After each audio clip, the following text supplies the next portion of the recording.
Welcome back to This Week in Indies. Boy meets girl, girl meets boy, boy meets boy, girl meets girl, boy meets horse. Okay, enough of this lovey-dovey crap. Why can't we just be friends? Not every princess is cursed waiting for her one and true love to unlock her from her slumber. Sometimes she's just a badass with a bow and arrow. Not all speculative fiction has to have romance.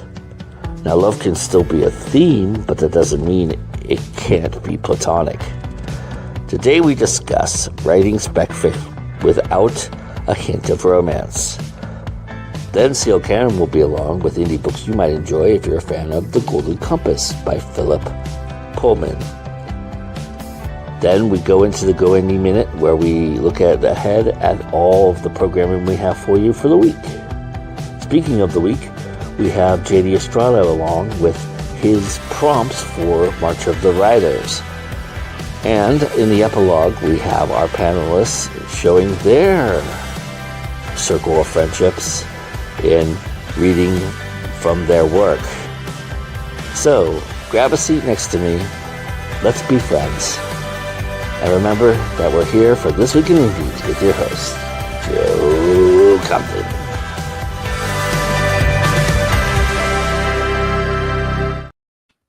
Good morning, good evening, good afternoon, wherever you are, however you are. Thank you for being here. We really appreciate it. We love you all. And we're here to bring about a circle of friendship because we're talking about writing without romance. I kind of lumped all speculative fiction in there because we have some science fiction writers, we have some horror writers, we have other types of writers here, and I just wanted to be fair about everything, even though the sign up was about fantasy, and we'll talk about that as well. But so I just kind of did it off the cuff a little bit there. But that being said, as you can see, we have a wonderful, wonderful group here. I'm excited to get them talking, so let's do that. Ms. Stewart, you want to start us off, please? Hi, I'm A.F. Stewart, right? Sorry, I'm Anita Stewart. I write under A.F. Stewart. It's been a long week. Sorry. I write fantasy. I write horror. I write all sorts of things. And yeah, I don't write a lot of romance. I have a couple of short stories that have romantic elements. There was a little hint of romance in my paranormal cozy mystery, but most of the relationships in the books, they're either highly dysfunctional or murderous or just friends. That feels pretty realistic. Nice. All right, Mr. Hillman. I'm Sean Hillman. I run under. Try that again. It's been a long week here too. I am Sean Hillman. I write professionally under S.M. Hillman. I write speculative fiction as well. And I am not a romantic. And everything I learned about romance, I learned from Han Solo, which is basically nothing. And yeah, so I most of my writing is not romantic or aromantic in nature. Although there is one story with a bit of romance. Just one. Your camera's not being very romantic either. You're very blurry. Okay. Pixelated.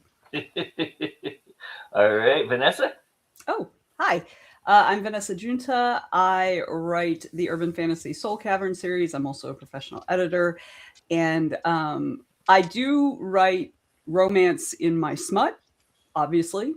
And it's not that in my urban fantasy, it's not that people don't have relationships. It's that those relationships aren't really on the page. Like, I mean, the relationships are on the page, but the romance of the relationship is not on the page. So that's how it works for me. Like, I don't read a lot of romance anymore for pleasure, or I didn't ever really. I don't mind a little romance, but I don't want a ton of romance. And so that's kind of how I write my urban fantasy as well. And the fact that there's sunshine in Georgia is coming through tenfold in your window, and it's fantastic. You look amazing. Why, thank you. I love filters. I was just telling Sean. All right, Ben. Hi, folks. Ben Schenkman, urban fantasy author and audiobook narrator. And my first series, The Devil You Know, has romantic subplots. And since then, I have not written an actual stitch of romance into any of my new stories. So what's up with that? Yeah, most of my books are really about the interpersonal relationships among people. If that includes romance for the story I'm telling, great. But for some reason, it usually doesn't. All right. We've got some people in the chat. Vanessa breaking the fourth wall. And we got Jenna there. We got Celtic Blue joining us. And yes, everybody needs some caffeine. I agree. And Sean says indeed. So yeah. So my first question is, what's wrong with you all? You just hateful people? You don't want to write about romance? Is that what's going on? Yeah. I suck at writing romance, which is why I don't write romance. No, no. Seriously though, I'm curious about, is it a purposeful thing for you all, or is it just the circumstance of what you write? Or is it just avoidance issues? Trying to avoid it just for the sake of maybe not being cliche. I'm curious, what is the thing that most drives you when you're looking at something that doesn't have romance involved? Well, every time I try to write romance, murder ends up involved. So I decided to stop doing that. No, you didn't. You still write murder. I still write murder, just the romance. I don't write that romance. So, but you figured out how to do the murder without the romance. Yes. Well, no, I knew how to do the murder from the first. From the beginning. It's that when I tried to add the romance, the murder kept creeping back in. So it's like, yeah, maybe not do that. But also, so many characters these days, if you've got a man and a woman in the plot, they have to be romantic. It's like some weird prerequisite. I mean, everyone wants to ship everybody these days, especially if you're watching TV shows, and it drives me mad. It's like, people are friends, people. Sometimes they can be just friends, and it really annoys me that there just it feels like it has to be romance if there's a male and female character in a book. So I don't do it. Yep. I agree. And Moonlighting, for those of us who are of an age, Moonlighting was a show back in the 80s and I think maybe very early 90s. And there was this huge romantic tension between the two main characters, which I didn't have a problem with. But as soon as they got together, that show tanked. Like, anyway. Same with Who's the Boss. Remember Who's the Boss? Yeah. That was the whole plot of like 8 seasons of that show, and then the last season they were together, and it was like the worst season ever. Yep. And so for me to actually answer the question, I don't avoid romance. It's just that it doesn't occur to me to include it unless it's actually an active element of the story itself. It doesn't actually occur to me because I can remember writing Javaja. When I was writing Javaja, I was like, or I was rewriting it. And I was like, I should put some tension, romantic tension between these two characters that are thrown together. And, I added little things, but I never did anything with it because it seemed very superfluous, right? It seemed unnecessary. And the way I move, and it's not that I don't have romance in my life, but the way I move through life, my friendships are just as important to me, right? So there's a differentiation between someone you create a life together with versus people who are in your friend circle or very close friend circle. There's obviously some sort of difference, but for me, that's just detail, right? That's just detail. That's not the important part of the relationship. And the important part of the relationship is actually the friendship part. And if you don't have a friendship with your romantic partner, is it really a healthy relationship? But you have friendship with your friends, right? So anyway, that's my take. I don't think about it unless it's important to the story. Okay, jaded romantic Ben, tell us how you avoid romance. I see. I don't know why Celtic thinks I'm jaded, but Celtic definitely knows that I haven't written romance into my plots for a while. The funny thing is, though, I'm with Vanessa. It's about the story you're trying to tell. If it's important that there be romance in there, then that's what you should do. But in my last book, so like not the one I'm going to be talking about today, but in Let Sleeping Gods Lie, the main character, there are two different situations that he's in where it's about his relationships with these women that specifically is they decided not to have any sort of romantic entanglement. And honestly, I think it makes it stronger. I'm going to make one like broad societal comment, and this also kind of goes back to what Anita was rightfully complaining about, in that everyone wants to ship everybody. I often end up not arguing, but like in disagreement with my partner because they want to ship everybody.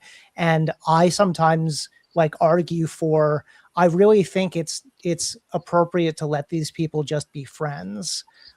Because society doesn't actually value platonic relationships, and that's a problem. Yes. When like if society valued platonic relationships, we would not have nearly as much dysfunctional relationships as we do, because people would accept that interpersonal relationships and close emotional bonds of friendship does not have to lead to any sort of romantic entanglement. So yeah, that's my soapbox and the hill I'll die on. Nice. I will be right there on that hill with you, Ben. I will be right there by your side. You and me and Anita.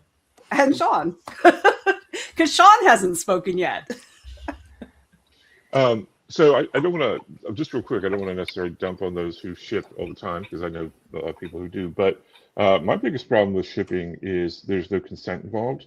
The characters, they're not your characters. And then when you're shipping them, they're not consenting to be together because you're playing Barbies with somebody else's character.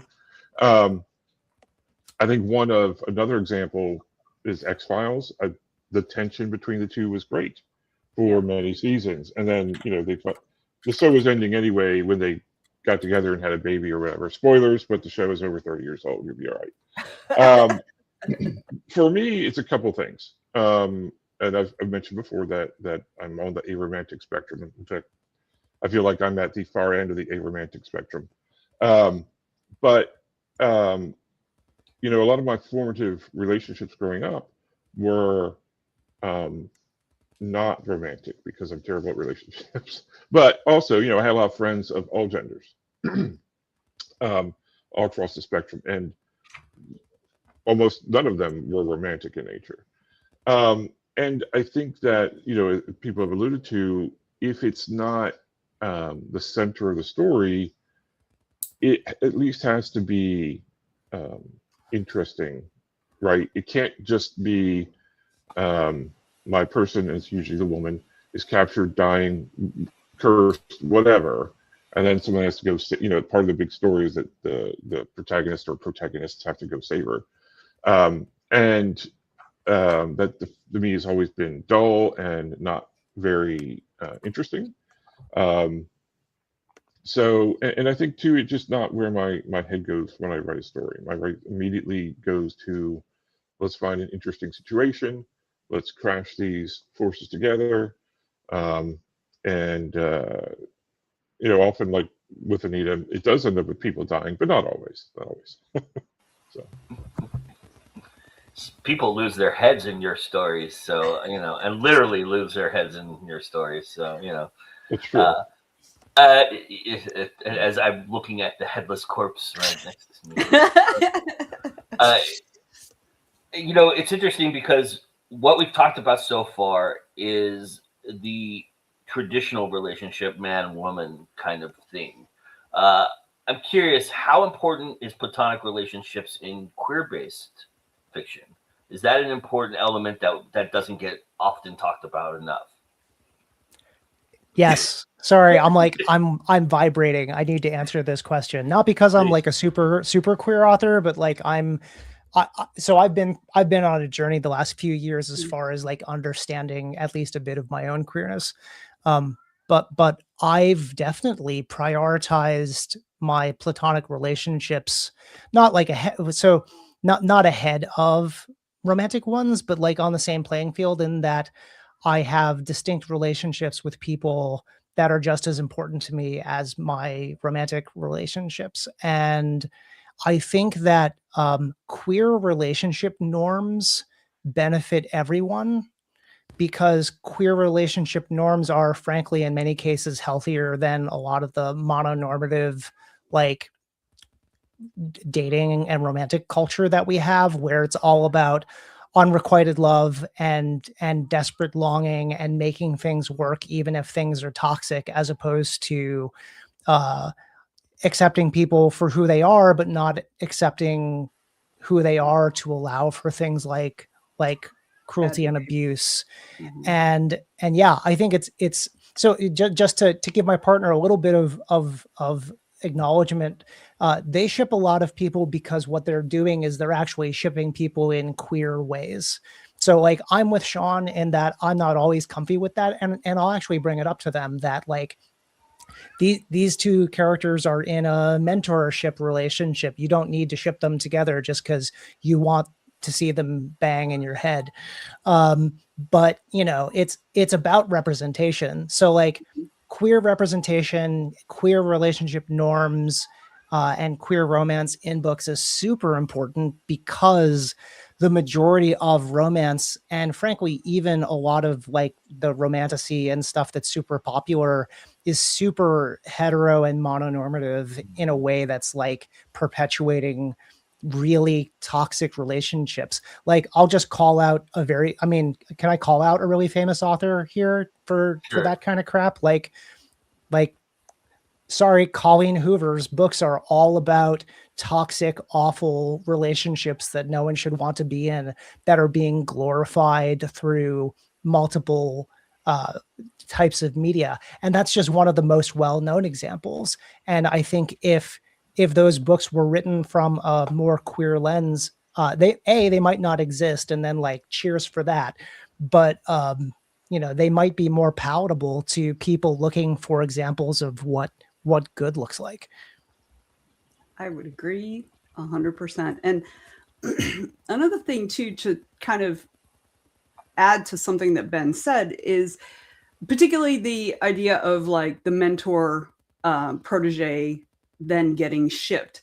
That is absolutely a heteronormative concept. I don't want to say concept, trend, let's say, that the idea that the mentor, and that's such a power imbalance within the relationship they're supposed to be in. There's such a power imbalance. And that is very common in heteronormative literature, media, all of that. And I 100% agree with Ben that queer relationships are also encompass a much wider range of relationship types, right? People can be in a romantic relationship without having sex. And like, as a decision about the relationship, not that one of them wants sex and one of them doesn't, so it's a sexless relationship. But like, the decision is made. Or being in a committed relationship without the romantic part, right? Or being platonic, like platonic friends, but building a life together, buying a home together, and that sort of thing. Like, queer relationships allow for all of these things. So it's a much broader range. So I would say that if we're talking about specifically about queer romance, because queer romance isn't the same as heteronormative romance, in my opinion, because it encompasses so many things.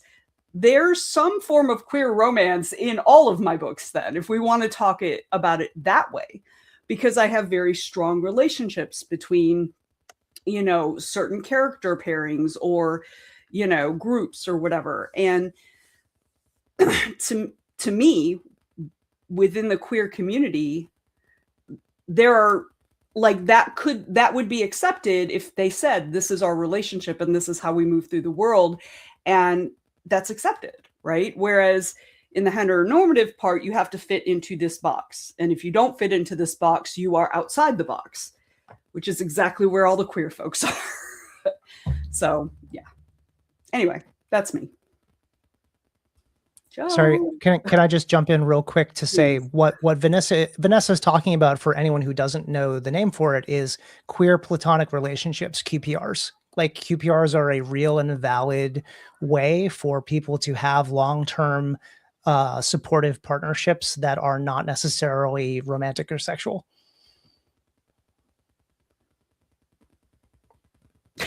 Sorry, keep going. Someone else now. We're just digesting the information. No, but I mean, I've done a few queer characters in my book. I mean, I'm not sure how representative they are, because one queer couple I have is a pair of serial killers. The relationship is very strong and romantic, but they are in fact serial killers in Regency, England. And the You other better queer... be careful, Anita. You're gonna get typecast here on the show. Well, I didn't say that my romance always involves murder. And the other queer couple, like in fairy tales and nightmares, they commit murder to be together. So it's like the people that kill stay together, apparently, with my couples. But I do have, like, my character Martin in the Camelot Immortal series. He's queer, and he's the apprentice of a non-queer character, Nimue. So, I mean, there's that relationship, and they're just like a mentor relationship is what it is, but there's no romance there at all. And so, I mean, I have, and then the another character, I mean, she was, I'm not sure what she was actually, possibly bi, but she's very obsessive over her interest, and again, murder is involved. So I don't think I'm very representative, but they are different. Let's put it that way. Love is death, man. Love is death. Well, yeah, that may be the true crime influence in my writing, because, you know, being married in true crime TV and true crime books, yeah, it usually means someone ends up dead. So, Yeah. How about for you, Sean? So, yes, obviously it's very important. I think it's from the point of view that it allows you to explore interpersonal relationships in a realistic way, right? I've worked with queer people, gamed with queer people, things like that, and so my relationship with these people isn't immediately like it's not like somebody comes in a room and it's like, okay, so I'm not going to sleep with you, or I'm not going to date you, and then this kind of thing. That's not how healthy relationships develop, right? You form strong relationships with people of all kinds. You form strong relationships with people who you might be interested in or might not be interested in, but it never goes there, as other people say. But I think too is somewhat to what Anita was saying, or maybe not saying directly, but a couple of queer serial killers, representation matters, and I do think that cis appearing individuals need to be also seen writing these characters in our stories, so because they're in real life, right? And I always want to not to bring it all down, a serious topic down to all verisimilitude, but verisimilitude matters to me when I write.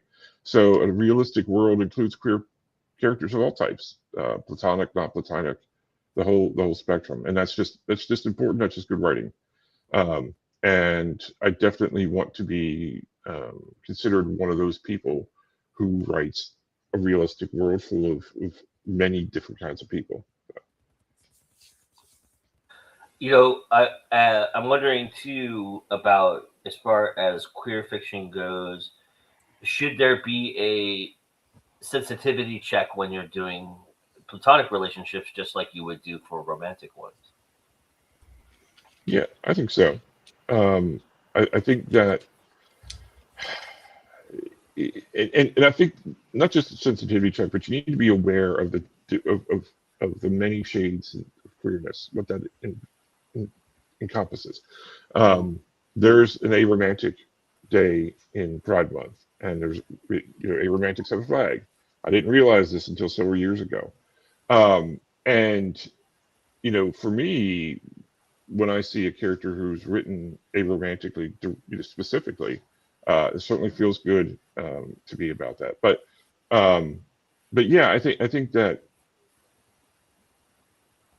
people do need to make sure that the relationships they're creating, if it's people who are not like them, they definitely need to have somebody take a look at that for sure. Yeah, I wanted to add there that it really depends on what your lived experience is, because no one's lived experience is the same, and that's a challenge. In that, I'm friends with an author, and I recently saw a post that said, "I'm writing about X mental health disorder. Please don't tell me that I'm writing it wrong because I deal with this mental health disorder." And the reality is, even living that experience, your experience is not other people's experience. And so there will end up being feedback for the way that you write things. But if you don't have any of that lived experience, and you're not, and you're diving more than casually deep, or to put it another way, like I have a gay romantic relationship in my first series. I did not have sensitivity readers for that relationship because I allow them to be happy, because I am not those authors that say that, it's, if you're an author who only makes all of the gay relationships in your book suffer, you're a trope. But And on top, phobic. yeah, well, but yes, but I treat it like a normal relationship. I don't go into the nitty gritty of these aren't spicy books. So it's a loving relationship between two men, and they're people. So I'm not diving into the culture. I'm not, it depends on how deep you're going, in that I have a ton of experience with friends who are gay men in relationships. So I have witnessed in the wild plenty of these kinds of interactions, and how people, and it's just, and people are people, and relationships are relationships. And oftentimes, if you write a good relationship well, you could swap the genders, and in many cases it wouldn't matter because it's a relationship. And but if you need to get into the specifics of things like subculture and specificity of activities, then you definitely should consider having someone review that. I would agree. I think so much of it depends on your proximity as well. I mean, obviously, and obviously, if you're writing about an actual queer relationship and you have never been in a relationship that you would call a queer relationship, you should absolutely have other people look at it. But as Ben was saying, I am not cis. Well, I am cis. I'm not heterosexual. I'm not straight. And I've been immersed in the queer community for most of my life. So I can draw on my experiences as a person, and I have been in relationships that you would consider queer, right? But I can draw on how I witness other relationships, if that is what I'm writing in the book, is the witnessing of the relationship, right? So, and again, I think just to underline what Ben said, queer relationships are normal relationships. They are just like straight relationships, although in some cases more healthy, in other cases not as healthy, but in some cases more healthy. They're just normal relationships. And when it's written in a way that makes it seem like it's not normal, or makes it seem like it's extraordinary in either direction, honestly, that is inaccurate. And I think that goes to what Sean said earlier about having realism in your stories, because even if you're writing stories that are completely fantastical, the relationship component has to be realistic. And that's really the realism in fantasy, I think, and sci-fi, is in the relationships among the characters. So, all right, I don't even know what question I was answering. I don't think I was answering any question, but anyway, go ahead. Pretty good, pretty good. Anita, do you want to jump in here? Well, I agree with Ben and Vanessa. I mean, you have to write the relationship, whether it's queer or non-queer. It doesn't matter. It's still, you have to write a realistic relationship in the end. Well, we have some good comments here. Celtic Blue wanted to let everybody know that they love them, love all the authors on this panel. They've read everyone here and thrilled to listen. And then Elizabeth it says, LGBTQ representation in shipping makes me so happy. We need more stories with queer joy. Thank you, Bessie. And then Celtic Blue says the characters should not be forced into a relationship. If that would happen to us, we would not be happy. And then agreements. And I let my LGBTQ characters be themselves. All right. So I'm curious about, what are some characteristics that you notice in your platonic relationships that are not present in your romantic ones, that you utilize in your fiction, obviously? But is there any difference? Can you ask that question again? What are some characteristics that you notice that when you're writing platonic relationships you're utilizing versus when you're trying to do a romantic relationship? Is there a difference in certain things you do? Is there something that you do differently to make sure that people understand it's platonic and not romantic? Or is it just avoiding the romance altogether? I think it's, number one, avoiding the romance altogether, right? It's never a subject that will come up. But I think, too, gets back to writing characters and realistic. Think about people you work with, right? You don't, if someone is in your range of potential partners, you don't, like, first day at work, it's like, hi, we met in a Zoom meeting and I want you to know that, we're not gonna date. It doesn't come up, right? And if it's not part of the story, it doesn't need to come up unless, you're having an interlude with two characters who are talking. Maybe they're talking about relationships in a way that's related to the story. It's like, hey, I'm bad at relationships, and here's some coffee, and the bad guy's trying to kill us, and I do like baseball. It just is. It's just, if it's not part of the story, if it's not an important element, you don't need it, other than to show that people do talk. I mean, I talk to my friends like, hey, I'm bad at relationships, and they're like, we know, Sean, we know you're bad at relationships.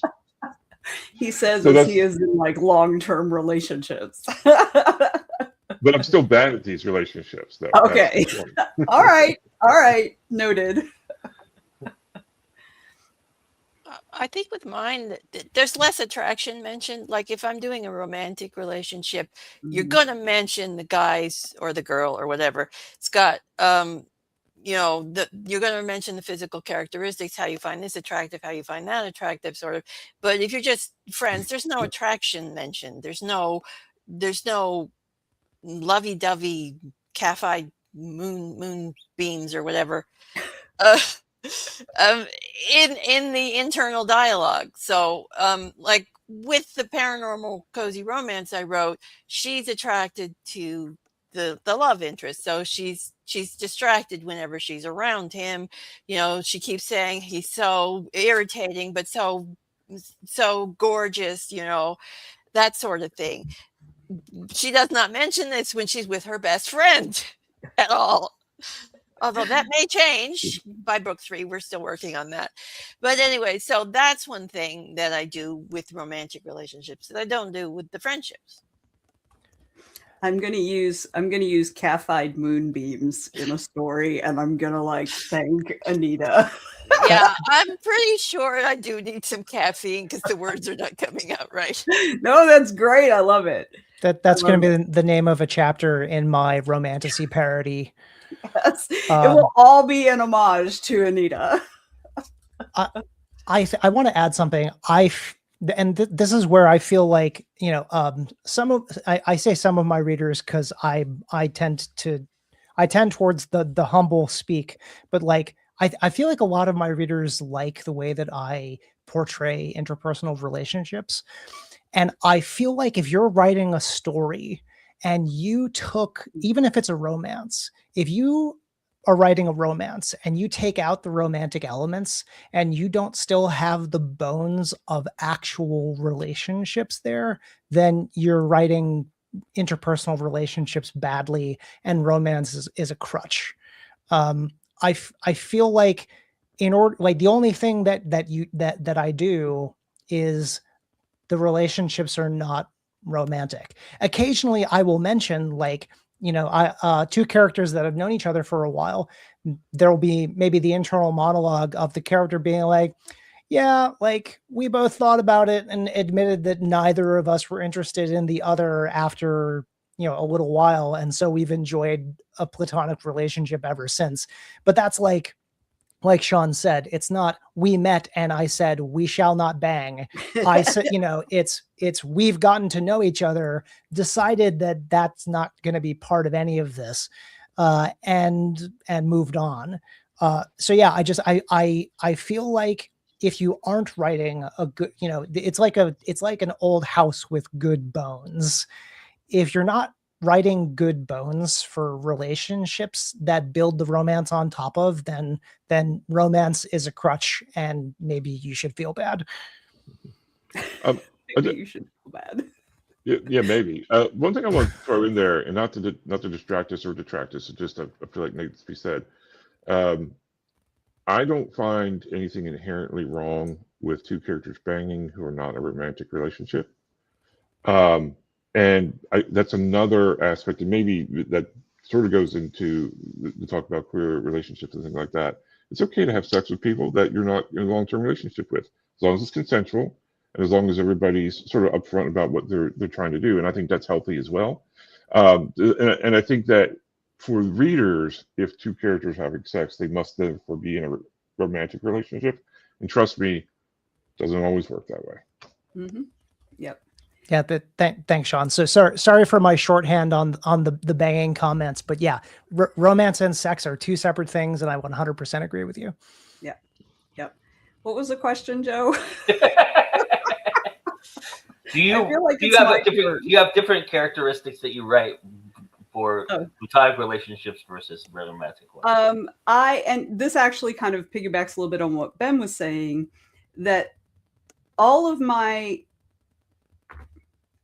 if I'm going to write romance, it's going to have extra. Like, so the relationships, the platonic relationships are no different than the romantic relationships, but the romantic relationships have this other aspect to them as well. So, and I think this really speaks to what Ben was saying, that you have to, have that foundational part, because for me, a romantic relationship is just a platonic relationship with other, additional and or other layers, right? So if you don't have that beginning platonic part, then it's like the writing of those are not that different to me. It's just that I'll write different scenes for romantic partners. And honestly, I don't, unless I'm actually writing romance, I don't do that.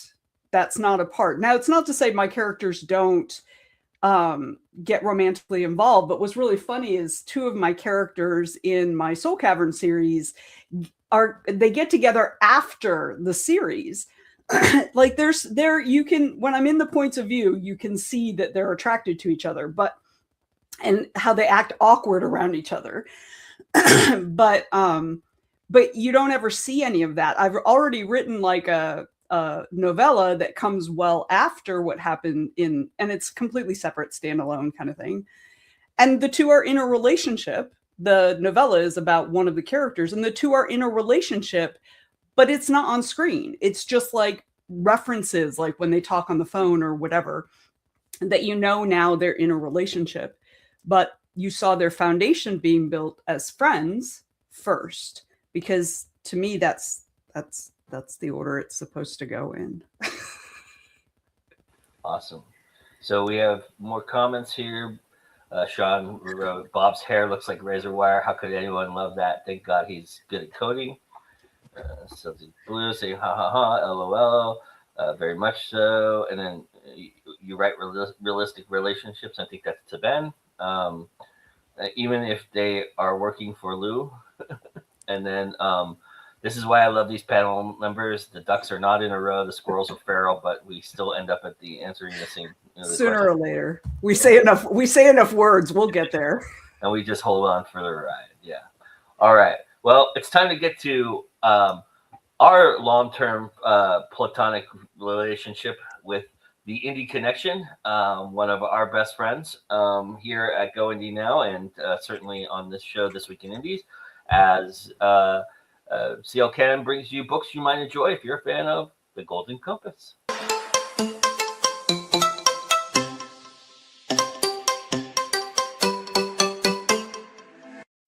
Hey guys, Sia Cannon here from Fiction Atlas Press, bringing you another Indie Connection. And today I'd like to tell you about some indie books that you might enjoy if you're a fan of the Golden Compass series by Philip Pullman. The first book I have for you is called The Lost Years by L.D. Fairchild. In a world governed by an oppressive regime, 17-year-old Maeve Jackson finds herself thrust into a dangerous game of rebellion. Trapped within the iron grip of the world government, she yearns for a life beyond its control. But everything changes when Maeve stumbles upon a time capsule from the lost years, a time shrouded in mystery and secrecy. Suddenly branded as fugitives, Maeve and her friends embark on a treacherous journey, determined to uncover the truth hidden within the enigmatic time capsule. Leaving the confines of Penumbra behind, they venture into the uncharted territories of a world unknown. With each step, they unearth the chilling realization that the world government is orchestrating a malevolent plan, one that seeks to resurrect the horrors of the past. As time ticks away, Maeve races against the clock to decipher the messages within the time capsule and expose the world government's sinister plot. Armed with the forgotten stories of a bygone era, she must harness the power of the past to shape a brighter future. Will Maeve's courage and determination be enough to save her world from descending into darkness once more? The second book I have for you is called A Hole in the Ice by Macallum J. Morgan. A strange compass, a mysterious expedition, a beautiful but dangerous woman. Parsifal is restless. Tired of his idyllic English upbringing and frustrated with his cold and officious guardian, Parsifal longs for swashbuckling adventure. With the discovery of a magical compass, his dreams are realized, and he finds himself embarking on his guardian's extraordinary scientific expedition, taking him to lands more curious and astounding than any he ever imagined. Faced with airships, polar bears, mermaids, and Cossacks, Parsifal must fight to uncover the truth and untangle the threads of a forgotten myth. The next book I have for you is called The Library of Timeless Hours by Lynn Woodbury. Lindy had been hoarding spell scraps for years without remembering why or even how.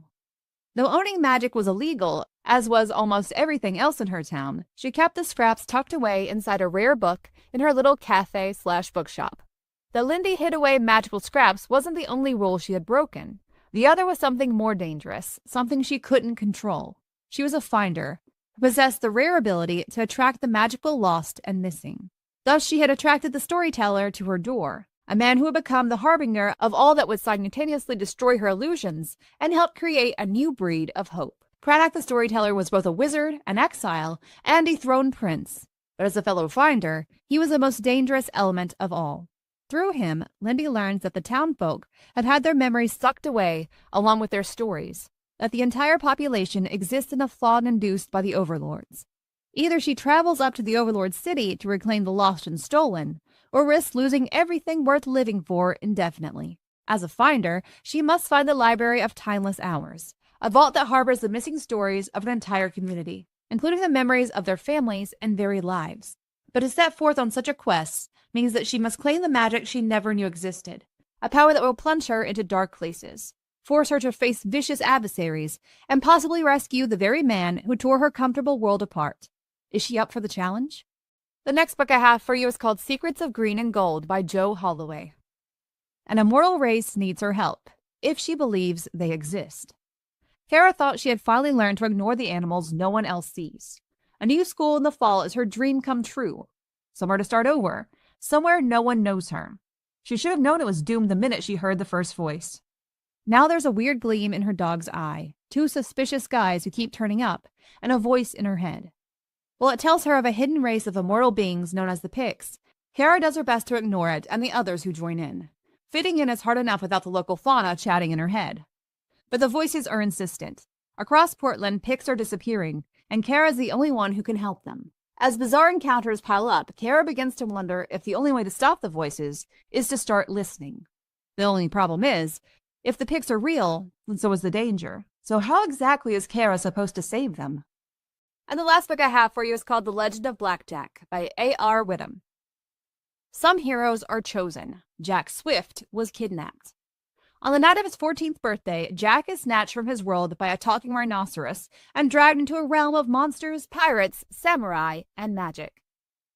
The world of Kiamar is wild, beautiful, and dying.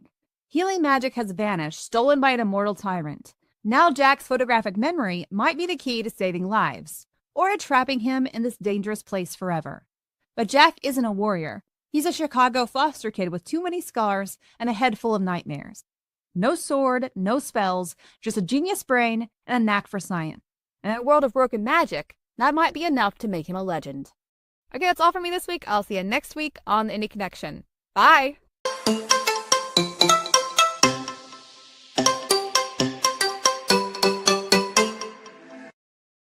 As always, you can check out these wonderful books. The links are in the show notes, but here, as you can see, we have QR codes available for you right now. And this will also be at the end of the show today in our outro. You'll be able to click on that and stop it and click on those wonderful, wonderful books. And please do go get it if you're a fan of the Golden Compass. I don't see why you wouldn't want to check these books out. Thank you to CLK for all the wonderful work she does for us each and every week here.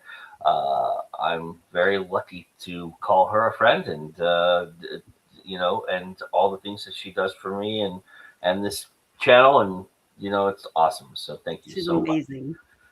Much. To kind of wrap up the conversation a little bit and kind of we're gonna first off, Molly's here, so she wanted to mention about being all the cool kids. All the cool kids hang out here now because Molly's here, right? So, as Vanessa said, Sean is a cool kid. It's true. Don't let him fool you. But that being said, oftentimes when we write romance, they become subplots of the overall arcing fiction, especially in fantasy. Because fantasy is usually about a journey or a quest or something going on where you're fighting dragons or whatever, right? And then on top of that, you're banging on the top of the hillside, right? And something like that, right? Again, not to say that banging is leading to romance, but there's a romantic interlude or something to that effect.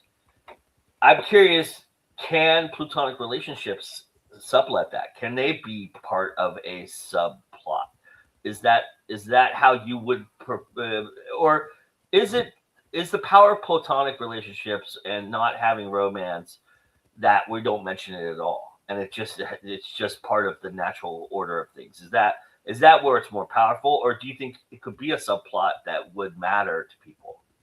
Do you mean like having the way sometimes the romance is a subplot? Can a platonic relationship be the subplot? Is that question? Yeah. And also, does that matter? If you look at, like, I'll just give probably the most famous example, Lord of the Rings, right? We all have our theories about the hobbits and everything like that, and everybody, but that's a platonic relationships that are never mentioned, right? It's the friendships that grow and become this beautiful thing, and Honestly, though, I think that it obviously depends on what you're writing, but I think that main plots are about relationships too, you know, in a lot of ways. Obviously not all of them, but also like how you interact with somebody. Like think, for example, like if there's an FBI detective or what, or an FBI agent who is called into this town for whatever, and then there's the local detective, right? And they're always clashing. That absolutely is a subplot, right? Because it's about their relationship and how they're having to work together to find the killer or whatever it is, creates a bond between them that the relationship can grow on, right? So yes, I think I don't even know that I'd often relegate them to a subplot. It is actually it can actually often be an integral part of the main. That's basically what I was asking. Yeah. And so, I mean, for me anyway, yes. But again, I think it absolutely depends on what you're writing and what your goal is of what you're writing. But I don't think romance is the be all end all of any of the relationship, you know, continuum. I don't think that, for me personally, when I'm writing, romantic relationships are not the epitome of the best relationships. That's not how it works for me in the way I move through my life. All relationships are important to varying degrees to each person, and a platonic relationship can be as or more important than a romantic relationship if, you know, you're more connected with this person. That to me, that it we don't see it in, like, we don't see it platformed in modern media very much, but to me it's like a no-brainer. Like it doesn't make sense that everybody doesn't understand that. So yeah, so that's how I approach my fiction. Oh, sorry, go ahead, Nina. I was going to say, with my Camelot Immortal series, the entire series is based around the friendships of the four main characters, the four female main characters, and the subplots come out of that relationship and other familiar relationships. Like there's a sister relationship that's a subplot. There's a grandson relationship that's a subplot.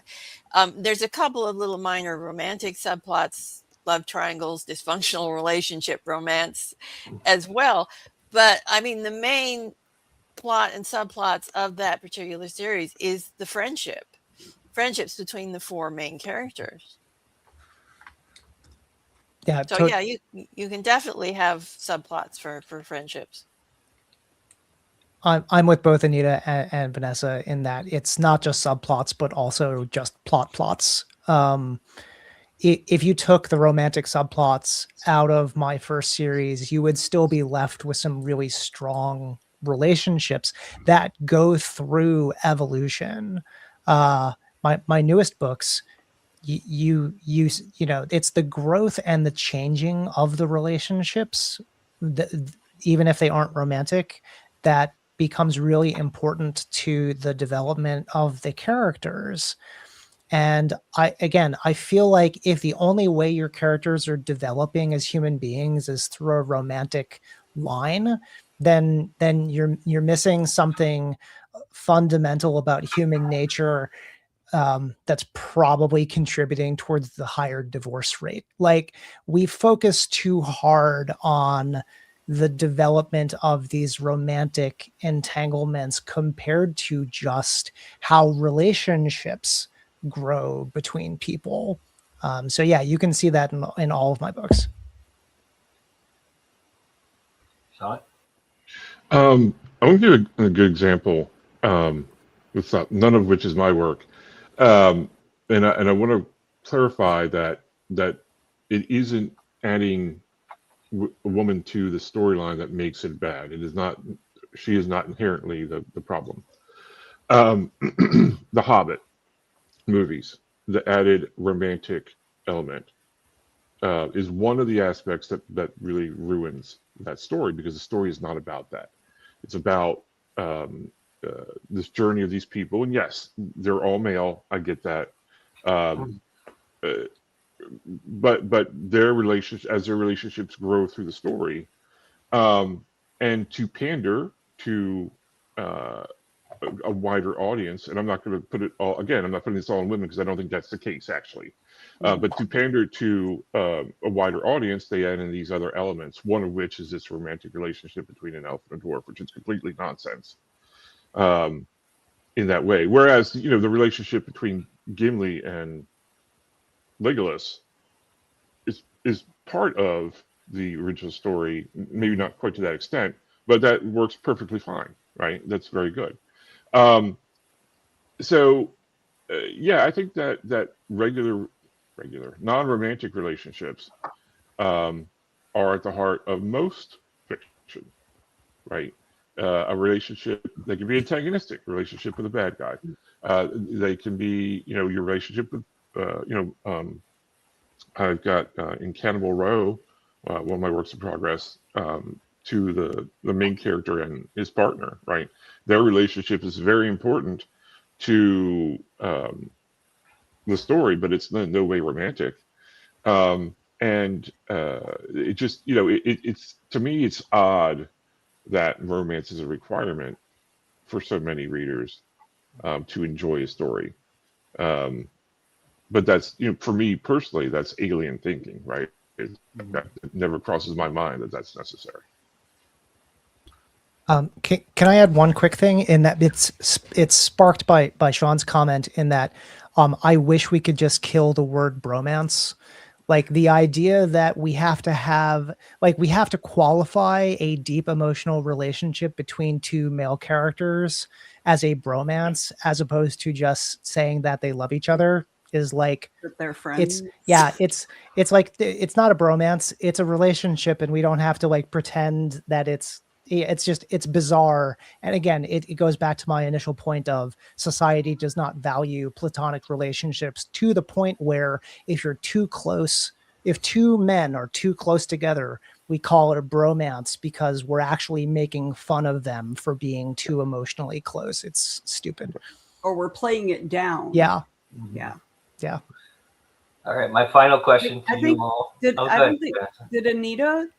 Yeah, Anita answered the question first. Can I add something to the end? Because I wanted to make sure everybody had a chance to talk. So this thought came up while Sean was talking in this whole conversation we've been having, all of us. I think that as authors, we have not really, and this goes to what Ben was just saying, we also don't put much emphasis on platonic relationships because sometimes we just throw it in there without thinking about it, or the relationship is already present and we don't think about it with intention. And I think we actually, those of us who are of a mindset that we would like to break out of the heteronormative bubble that we live in and those norms that are assigned to us, regardless of whether we want to adhere to them or not. I think those of us who want to break out of that, we need to really focus on how relationships work, how healthy relationships work, and the importance of understanding that and the importance of emphasizing that in our work, because I also think that kind of thing also fights against the patriarchy, because patriarchy requires us to adhere to this dogma of this is my lane, this is where I go, this is your lane, this is where you go. And I think it's really important to underscore the absolute joy and value in platonic relationships. Women and men, and I think this goes to what you were just saying, Ben, we create relationships much differently because of the societal pressures we've each had. And I think that as writers, we are in a very, very well-placed space to really affect that. So I would just really encourage all the authors out there to think a little more intentionally about your friendships in your books, as much as you would think about your romantic relationships in your books, because we have the opportunity to change the way the world thinks about it. So this is why I love my panel, and this is why they're smart and they are cool, is because they just led me right into the next question, which is You're my last welcome. question. It's a service I provide. And I think, real quickly, okay, let's not try to pontificate too much about this, but do you think it would be an incredibly good exercise for a writer, just as a writer, just in a writerly body, right, in writing, to write a story without a romantic relationship? Yes. Yes. Yeah, 100%. All right. And Awesome. asking a Catholic not to pontificate, that's kind of low, dude. I'm Italian, man. I have an opinion on everything. If you didn't want long opinions, you shouldn't have invited authors. What are we You're even right. doing here? You are right. No, and I apologize. 100%. You should write not romantic stories. And I think too, and I'm going to throw this out there. Understand the concept of romance as a broader term, right? There used to be romance wasn't kissy face. It's a sort of heck, I can't even really. But it's a sort of method of telling a story where there are romantic elements that are not relationship romantic elements necessarily. Yeah, right? there are societal. Yes, elements. right, and we can break that down, right? We can look at where it comes from and things like that, and criticize it and whatnot. But I think that to understand how to write romance, in a larger context, you should understand the terms. Like there's in used to be in science fiction, there was something called planetary romance. It wasn't that Mars and Earth were making out. It was basically, someone from Earth be transferred to another planet and eventually have sex with someone on the other planet. So plus there were like swords and guns and maybe some spaceships and stuff like that. That's why you love it. That's why you're into it. Yeah. All right. Yeah. That's true. That is true. Yeah. If it wasn't, like certain people have a thing for dragons, and things of that nature, right? So yeah, but yeah, no, that's awesome. Anybody else want to add to that before we move on? Well, I'm allowing you all to pontificate. I just want to say that the coattails. Hayward and Anderson series that is beside me was written specifically as a non-romantic relationship, as the detective partners, as a male and a female. So that whole series is an exercise in how to write a platonic partnership. Yeah. So yeah, I think Cozies is a really good exercise for that. I think Cozies really do lend a lot to that, because there's the innocence of that, right? So the but relationships have a little bit of most cozies do have a love interest. Yeah, sometimes, but yeah, I mean, some of them don't though. Some of them don't. But I mean, this one was really. But I think within the framework of that, it's easier to kind of, walk around. It's easier to not have the romantic thing because you're busy trying not to get killed from the murderer. So I'm gonna throw out a book to everybody out there, a modern book with somebody who I would love to recommend, and she's not here today, but Juliette Rose wrote a book called Done, and it has one of the best male-male friendship relationships I've ever. Actually, the entire book has a lot of great friendship relationships: male, female, male, male, female, female. But that book really does emphasize a platonic relationship to the nth degree that is really, really powerful. And I would highly recommend everybody, if you wanted to check out a book that doesn't involve romance per se. It does have a romantic relationship, but it's a super, super small subplot. But the book is about addiction and dealing with addiction and how people around you deal with it. And it's pretty amazing. And I think, and it's also about, going back in time and healing the relationships that ruined you as a person too. So it's a really, really powerful book. I recommend it highly. And it's an independent book. So, of course I'm going to recommend it. But anyway. Can I, to answer your question about would it be worthwhile for a writer to write a story specifically without romance? Mm-hmm. I think if you're used to writing romance, yes, that would be an excellent exercise. I think if you normally write without romance, then it would be a better exercise to write romance. I think the exercise is the part that pushes your comfort zone, that pushes your boundaries, because that's how you're going to learn and get better. And that's how you're going to improve your craft, by stepping outside your comfort zone. So if what you write is typically always has a romance in it or has a focus on romance, then yes, write a short story that has nothing to do with romance at all. You know, that's how we learn. That's how we get better, is by stepping outside of our comfort zone. And you can also, for the next week, step outside of your comfort zone by joining the March of the Writers. Yes. And JD Estrada has your prompts for this week. The final full week of March of the Writers. There is, of course, 4 more days in March after today, or after this week, 4 more. I had to do the little thing with my thumb, January. Anyway, all right, here we go, everybody. Greetings, fellow humans. Always lovely to be part of This Week in Indies. And for this week, we're going to be discussing, oh Lord, the topics for week 4. We're almost done with March of the Writers and with March. So Sunday 22, it's beta ways of doing things. Finding beta readers is not exactly easy, and a lot of people wonder, how do you do it? So how do you do it?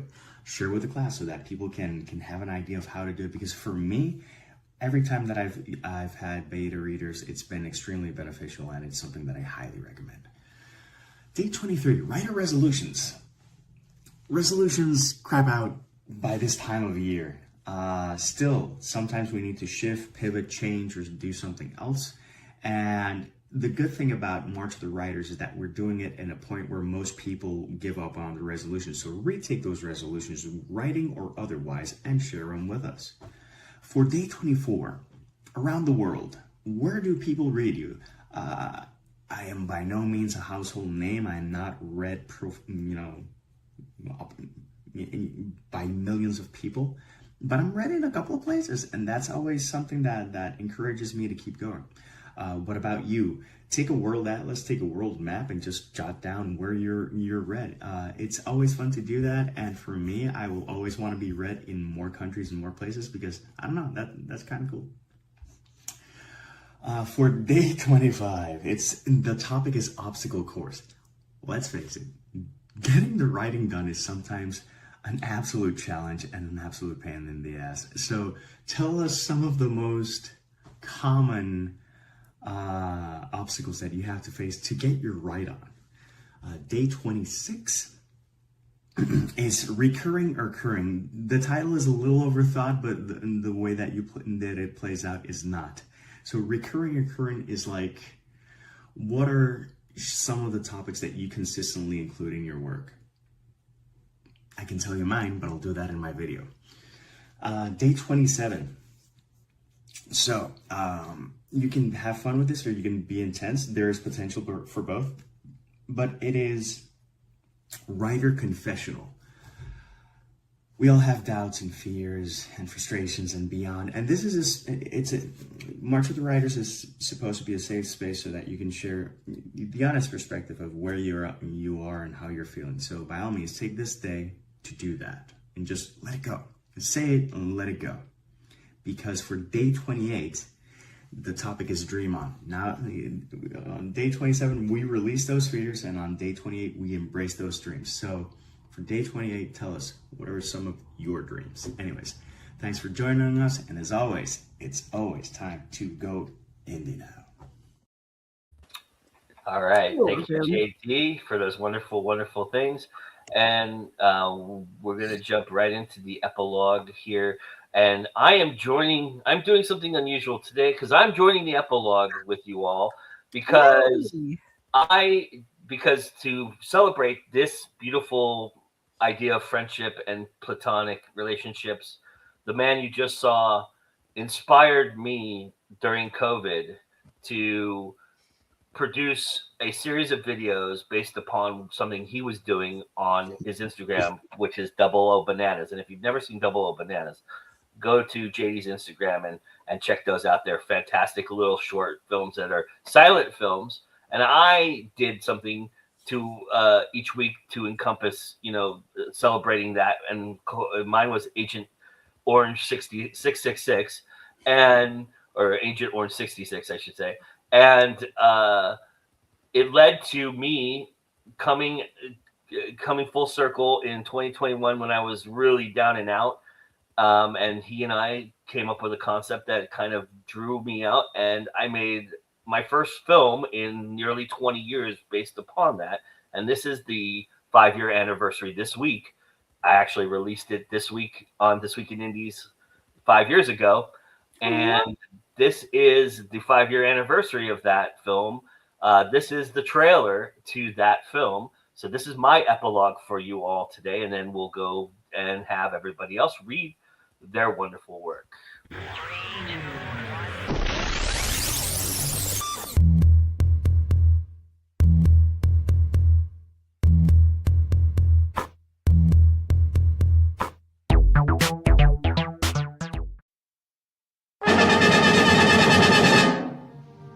I heard your little speech got rave reviews. Missing? What do you mean he's gone missing? Don't forget who you work for.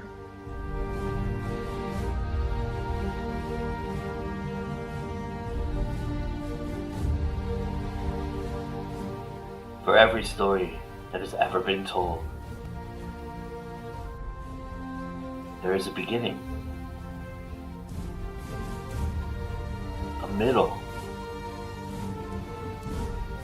and an end.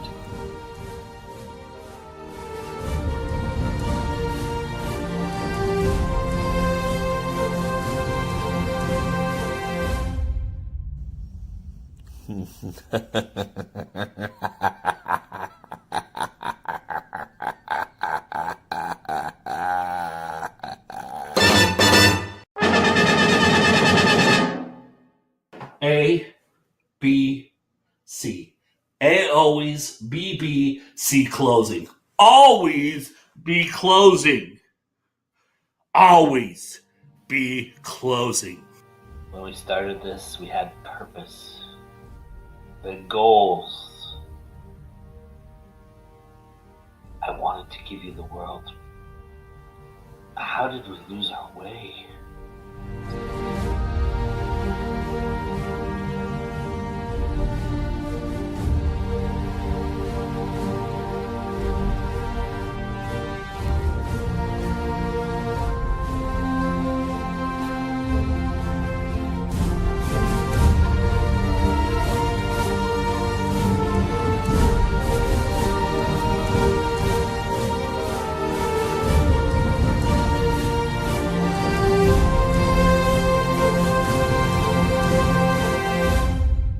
Because there's only one thing in this life that counts. Get them to sign on the line that is dotted.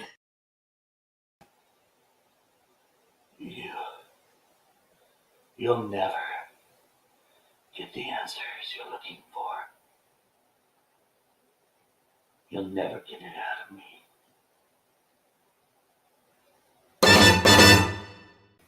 You got 2 for 1. I decided to put both trailers into one little thing here for you all, so that we can get on to the short film. If you've gone. So there is the trailers to the short film that I created a couple years later after finishing the series. The link is in. You can obviously click on the QR code right now over there on the right hand side, my right hand, your left hand probably, and check it out. But that's me. There you go. I contributed to the epilogue for once in my life. So there you all go. If you've never seen that film, it is available on GoIndie now. It is about 9 minutes long, so you won't be wasting your entire life with it. So, but that's that. Who wants to go first in reading? I'll go first. All right, Anita, you're up. Okay, so I'm reading the first little bit from The Headless Corpse, where Lars and Elspeth are in the sitting room, as usual, having breakfast just before the client comes in. Lars sipped his tea and read the newspaper after breakfast, reveling in the delicious memory of eggs and sausage. This morning, Elspeth exhibited an uncommonly good mood, engrossed in the latest edition of one of her arcane periodicals. All was well in his world, until a loud knock echoed from the front door. Lars muttered, "Once, just once, can't I have a peaceful morning?" He peeped over at Elspeth. She hadn't seemed to notice, but she glanced up when Willoughby ushered in a tall, stately gentleman whose dark hair had precisely the right amount of distinguished grey at the temples. Willoughby bowed, his usual clanking diminished due to a new brand of joint oil. A potential client, ma'am, Mr. Simeon Potter. Willoughby moved closer, handing Elspeth a square of pasteboard. His card. Elspeth squinted at the cream-colored card with gold lettering embossed with the words, Simeon Potter, Mortician. She flashed the card at Lars before tucking it into a pocket and replying, What brings you to us, Mr. Potter? You don't seem the sort to court trouble. I'm not here for myself exactly, but my charges. Some of them have, disappeared. He coughed awkwardly, and then reappeared, sometimes missing a head. Indeed, my corpses have become, quite animated. Lars stared, incredulous, but Elspeth leaned forward, a fire of excitement in her eyes. What do you mean, animated? I mean walking, moving, blundering about, everything a corpse shouldn't be doing, particularly if they lack a head. A head, I might add, they possessed when they arrived at my mortuary. Lars trembled. Are you saying you've been infested by the... His voice dropped to a hoarse whisper. Undead? Mr. Potter shook his head. Not in the truest sense, no. From what I observed, they are merely being controlled by something. My assistant was the first to witness the phenomena. A body sat up from its table and then walked out of the building. He was in near hysterics afterwards. Corpses are leaving the funeral home of their own accord? Elspeth's face beamed with ardent joy. Indeed, macabre puppets manipulated by magic of some sort. But it doesn't last long. Yet that isn't what worries me the most. What happened to the heads, the cadavers that didn't return? It is most vexing and disgusting. Even more upsetting, I'm not the only establishment that is missing a few bodies. He sighed and lowered himself onto the nearest chair, a plaintive expression creasing his face. Can you help? Elspeth leapt up and paced in front of the fireplace, prattling. Perhaps, an intriguing case to be certain. I've read of several recorded cases of the reanimated dead, although in those instances they retained their heads. She whirled to face her guest, her brow furrowed. When did you start experiencing the phenomenon? And what of the other locations? Did they start suffering their odd occurrences around the same time? Is it widespread across the city or localized? She peppered him with questions and frowned. Where did you say this was happening? Mr. Potter looked confused, but seized upon the last inquiry to answer. I'm in charge of a workhouse mortuary in Bethnal Green. The problem does seem to be confined to the general area with the workhouse, the hospital asylum, and a church graveyard. Interesting. Elspeth flopped back down in her chair with a poof of her skirts. A localized phenomenon will make the investigation easier. We shall have to inspect the mortuary's bodies as a first step. Relief flooded Mr. Porter's expression. So you'll take the case? Of course. Our fee is £9 plus expenses. A bit steep. Mr. Potter wrinkled his nose, but I suppose I cannot be choosy, considering. Money changed hands, and Mr. Potter departed with the curt admonition, I will expect your visit promptly at 2. Well, this became a much more interesting day. Elspeth sipped her cold tea and grimaced. Needs brandy. She set the cup down. We'll need equipment, a sample kit, my spectral goggles, the residue detector, and possibly a few wards. Think on it, Anderson. We're spending the afternoon in a mortuary. I'm so excited. Lars made a disagreeable face.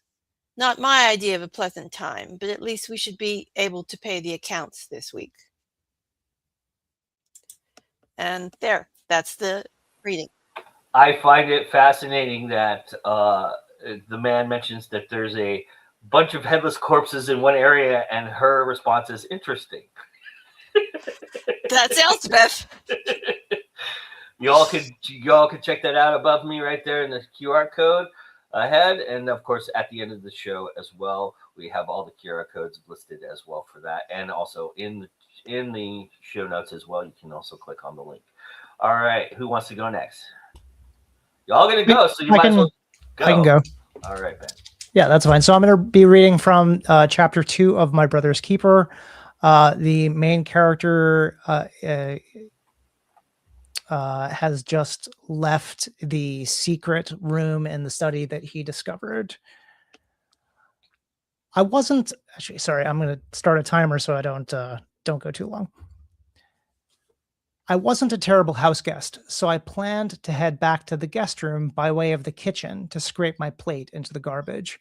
It struck me how nice their kitchen was. Everything was chrome and white, with a light marble countertop along the side, and on the large kitchen island separating the cooking area from the rest of the room. I'd never had a kitchen that big. It even rivaled the size of some apartments.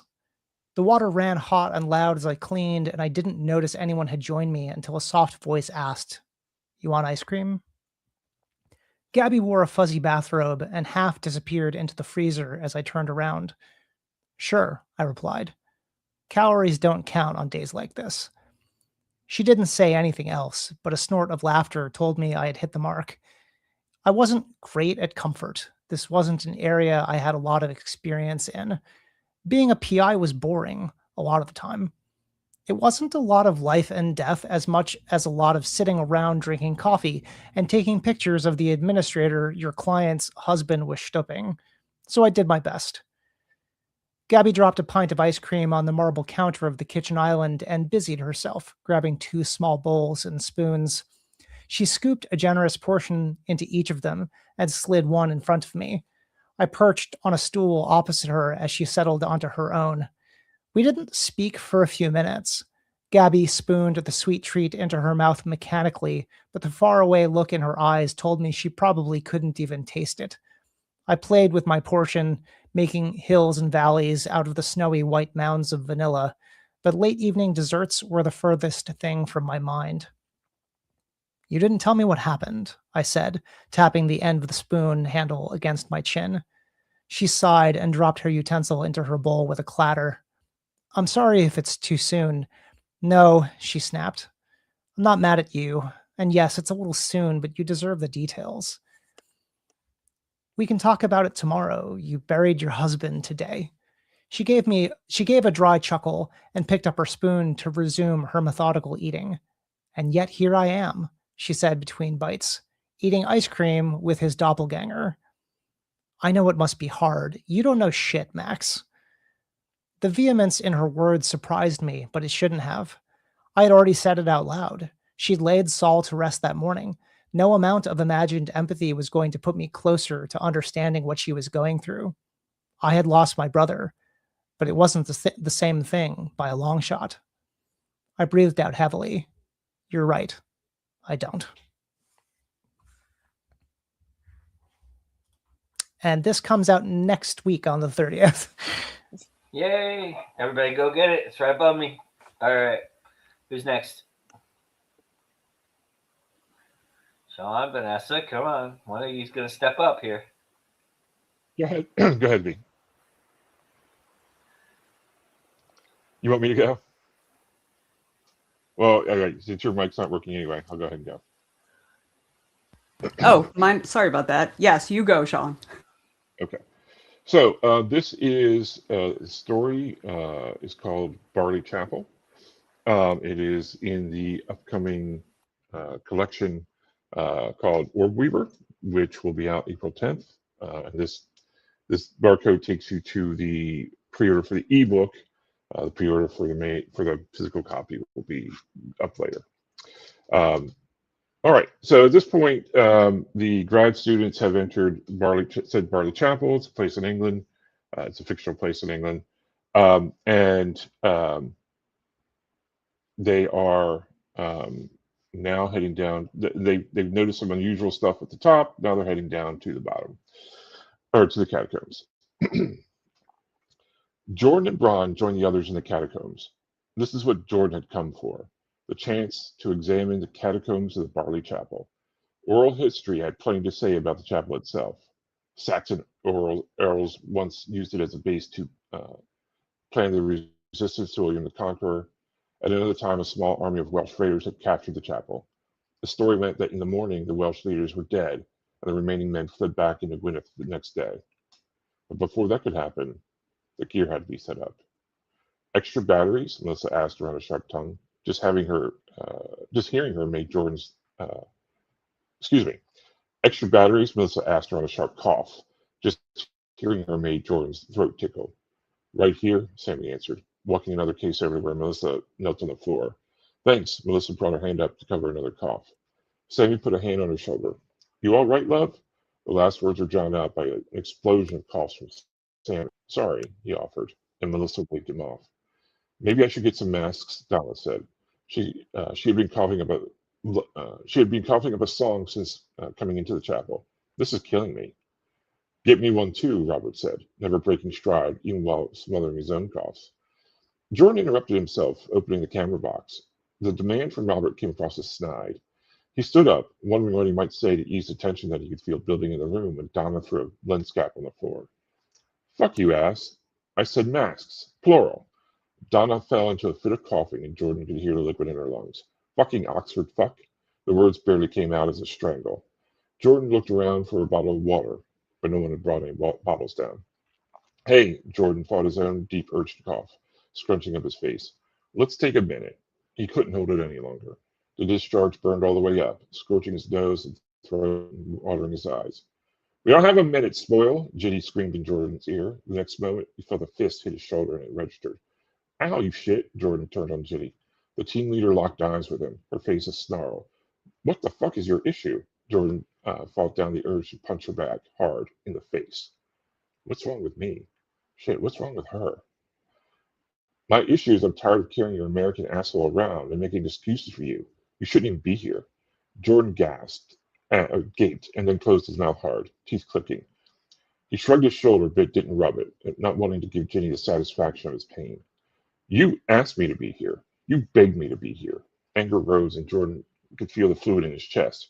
He tried to clear it and couldn't, and that only made him hate Ginny's face even more. No one wants you here, Yank. The words came from Melissa, who stood now with a tripod in her hand. I told Ginny you were too weak. Ron grunted. Says the woman who hasn't done any of her prep work. At least I'm not sucking balls every night. No preamble warned Melissa. One moment, Ron stood calm as a cloudless sky.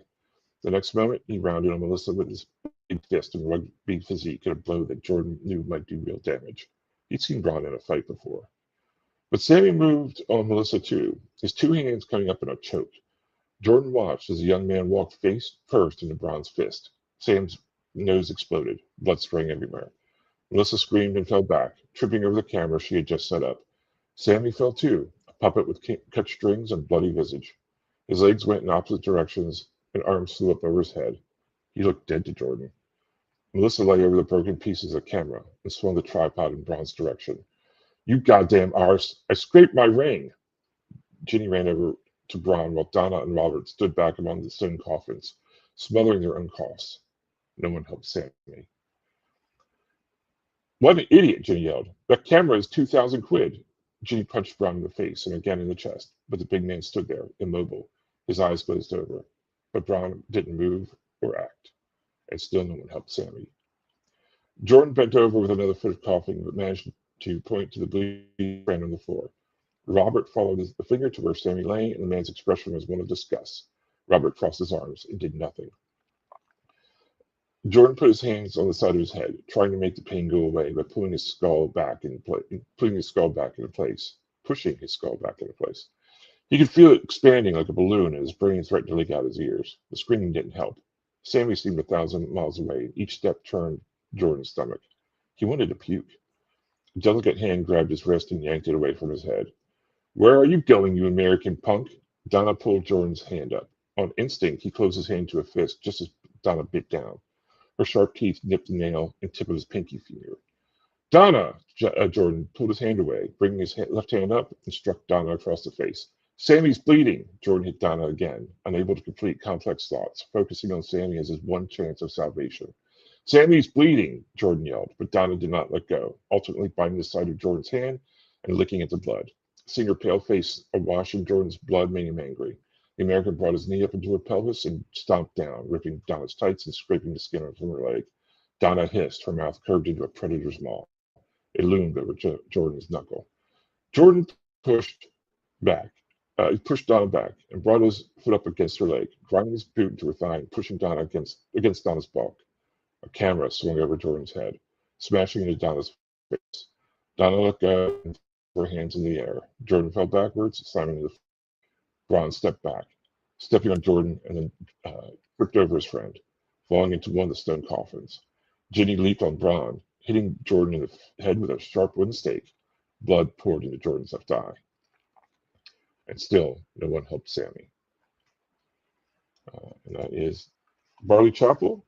And that's one of the songs in, or one of the stories in, or definitely not a romance. Definitely not. All right, Vanessa, you ready? Yes. Okay, so I do want to give a little bit of a trigger warning. This passage is about the death of a parent from a child's perspective. So if you find that problematic, this is your warning. All right, this is actually a memory dream of the main character. This is chapter 6 in my book, Javaja. It's the main character's memory dream. Excuse me. She sits on a cushioned chair in the hallway. The hospital corridor, wide and brightly lit, makes her feel very small. A man in blue pants and shirt gives her a smile as he hurries past. She tries to smile back, but it doesn't work very well.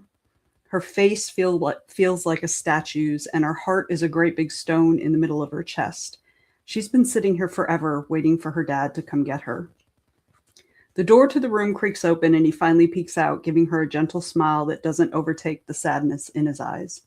Come on, sweets, Mommy wants to see you. He holds his hand out, and she slides hers into it, grateful. She tries not to drag her feet as he leads her into the room. Her belly is in knots and her knees feel wobbly. She hates the hospital, but mostly she hates that her mom is here. The medicine-y smell itches at her nose. Hi, honey. Mom's scratchy voice almost makes her burst into tears. She struggles with all her 12-year-old strength to hold it back, but she can't stop the hitch in her voice. Hi, Mom. She takes in the bed and bites her lip. Machines surround her mom. One holds a tube attached to her arm. An air tube sits under her nose like the ones on the TV. Her mother is so thin. A bandana replaces the thick, dark hair she remembers. Mecca wants to cry again, just looking at the dark skin under her mom's bloodshot eyes. Are you okay? Mecca's voice is tiny, and she hates that. Oh, sweetie. Mom holds out an arm and pats the bed. Come sit down. She doesn't want to sit there, so close, and guilt sweeps over her. She takes several tiny steps and perches on the very edge of the bed, leaning back into the curve of her mother's arm. She's careful that her skin doesn't touch her mom's. Even sitting this way, she can feel the weakness and thinness of Mom's limbs. Her mother squeezes her and kisses the top of her head. She watches her dad take a seat in the corner. She can read his sorrow, even though he gives her a courageous smile. Honey, you know that I love you more than chocolate, right? Her mom says. Their love has always been better than chocolate. She turns on the bed and looks at her mom, who sits there with her fading spirit, but with lips curled up in a small smile and eyes filled with love. The bright red of the bandana makes Mecca think of a bloody head wound, and she twists her body around to bury her face in her mother's bony shoulder. The weight of everything crashes down on her head. Mama, I want you to come home. I don't want you to be sick anymore.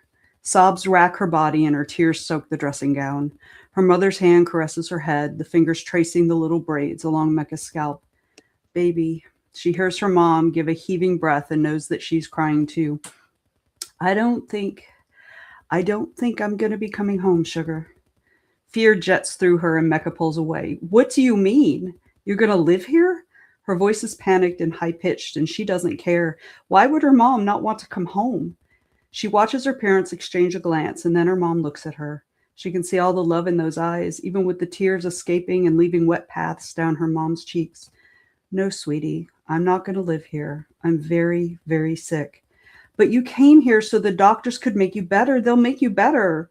She holds the sleeves of her mom's gown, her knuckles pale with her grip.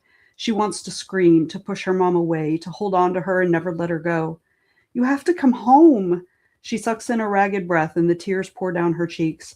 She looks at her dad in his chair, his elbows on the armrest, head bowed, his forehead in his palm. Daddy, tell her she has to come home. Tell her. He looks up and she sees the tears on his face too. She lets out another desperate sob. Her daddy never cries. That's it, y'all. Well, you know, thank God we had a lighthearted fare to end this thing. Well, I mean, it was either that or I go earlier and somebody has to come behind me, and I was trying to be nice. That was awesome. That was really good. Thanks, y'all. All right. Just super real quickly. Tomorrow, we start off our week with the 21 grams. I have J.M. Shaw with me. Awesome author. You know, I really want to delve into that conversation. And then right after that, the Cryptic Captain Corps is back, and they're introducing a new character, everybody. So get ready for that. And they're going to take on the Wombat of Asheville. Live play tomorrow night at 8 p.m. Eastern. We'll hit the dice, so you want to check that out. Then Wednesday, Brian Tan and I are back with Working the Indies as we talk through our new format. We have some interesting conversations about some interesting stuff surrounding independent wrestling. You want to check that out. And then come Friday, more interviews I dropped from my experience on the red carpet at CineQuest. I have 3 films that I did interviews for with the filmmakers, and you'll want to check that out as well. Really awesome films, really awesome filmmakers, one of which of these 3 films is my favorite, and you'll hear more about that as the week goes on. And then on Saturday, Brian Tan and I are back again. It's the Brian Tan and Joe Compton week as we do Saving a Seat, and we have 3 great new films and one recommended from us from our friend at Don't Tell Larry, which was Sheba Baby. You'll want to check that out and talk about that. That's going to be on Saturday. And then Sunday, we will come all the way full circle as SM Hillman hosts This Week in Indies, because it hurts so good. And yes, I could do the John Cougar Mellencamp, karaoke right now, but I will refrain because we don't have that kind of time, and you all need to go on with your lives. So this is Sadomasochist's approach to writing. As you can see, a wonderful group there, and the final 3 prompts for Run Through the Writers, and then CL Cannon appropriately with a book in that vein as well to talk about on the Indie Connection. That's all that we got going on this week, because it's always time to go indie now, and we will see you again next time. Bye, everybody.